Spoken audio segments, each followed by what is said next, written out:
watching our video. Ragam bahasa adalah variasi bahasa menurut pemakaian yang berbeda-beda menurut topik yang dibicarakan. Menurut hubungan pembicara, kawan bicara, orang yang dibicarakan, serta menurut medium pembicaranya. Ragam bahasa yang oleh penuturannya dianggap sebagai ragam yang baik, mempunyai prestis tinggi di dalam karya ilmiah seperti karangan teknis dan perundang-undangan, di dalam surat menyurat resmi seperti surat dinas dan makalah. Dalam pemakaian bahasa Indonesia timbul dua masalah pokok. Nah, masalah pokok apakah itu? Jadi, masalah pokok itu ada pada pengguna bahasa baku dan tidak baku. Di dalam situasi resmi, contohnya seperti sekolah, rumah sakit, pemerintah, kantor. Dan di dalam situasi tidak resmi seperti di rumah, di pasar, di taman. Yang dimana tidak menuntut untuk menggunakan bahasa baku. Kemudian kita akan membahas tentang ragam bahasa yang terdiri dari dua, yaitu ragam bahasa secara lisan dan ragam bahasa secara tulisan.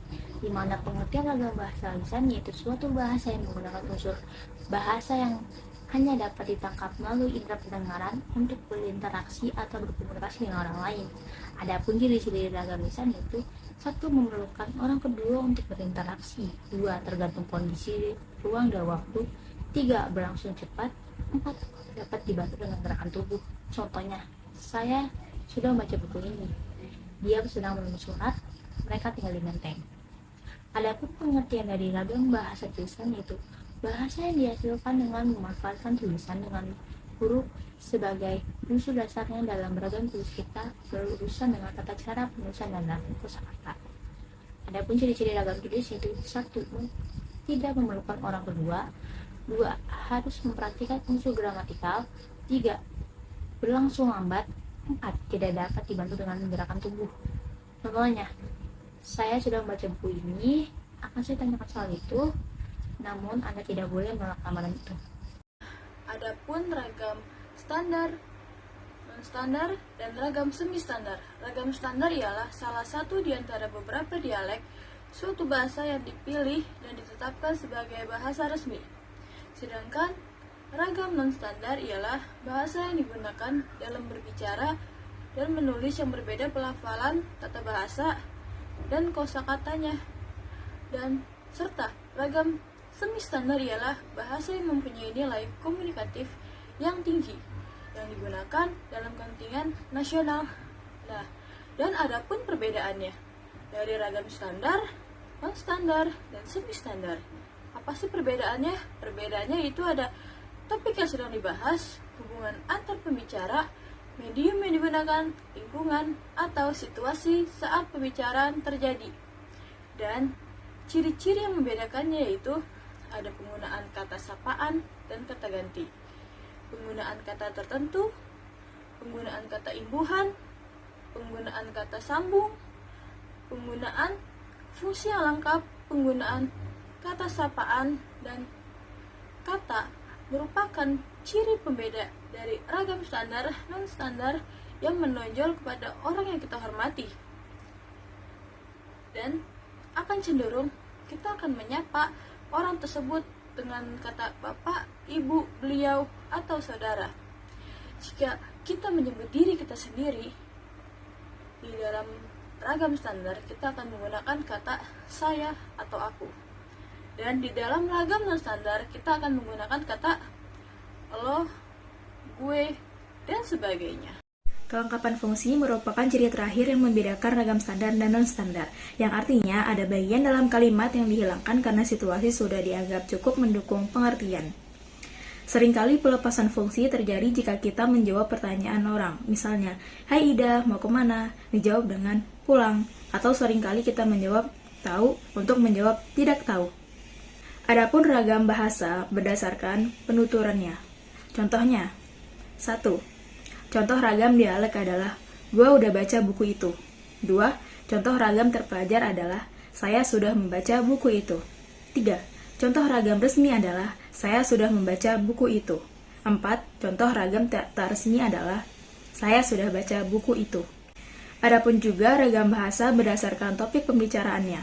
Contohnya, 1. Dia dihukum karena melakukan tindak pidana. Ragam hukum. 2. Setiap pembelian di atas nilai tertentu akan diberikan diskon. Ragam bisnis. 3. Cerita itu menggunakan unsur flashback. Ragam sastra. 4. Anak itu menderita penyakit kwashiorkor. Ragam kedokteran.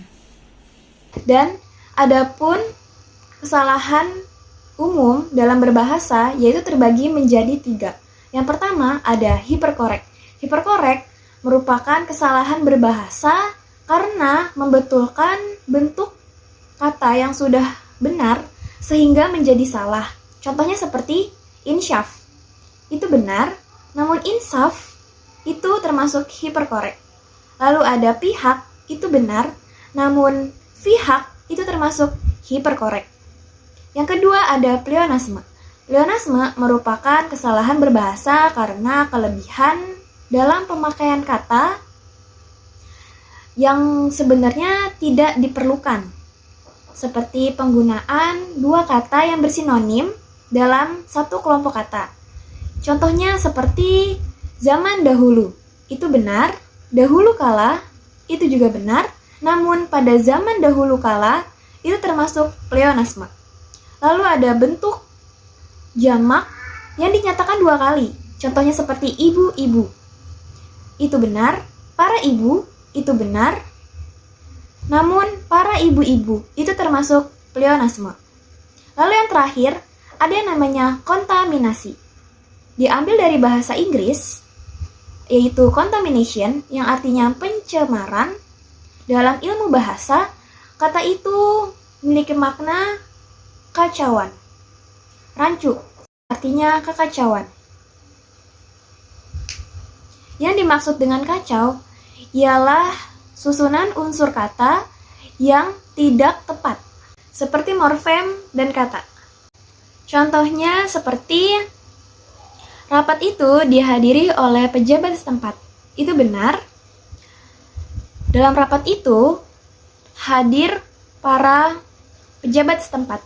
Itu juga benar. Namun dalam rapat itu dihadiri oleh para pejabat setempat. Itu termasuk kontaminasi.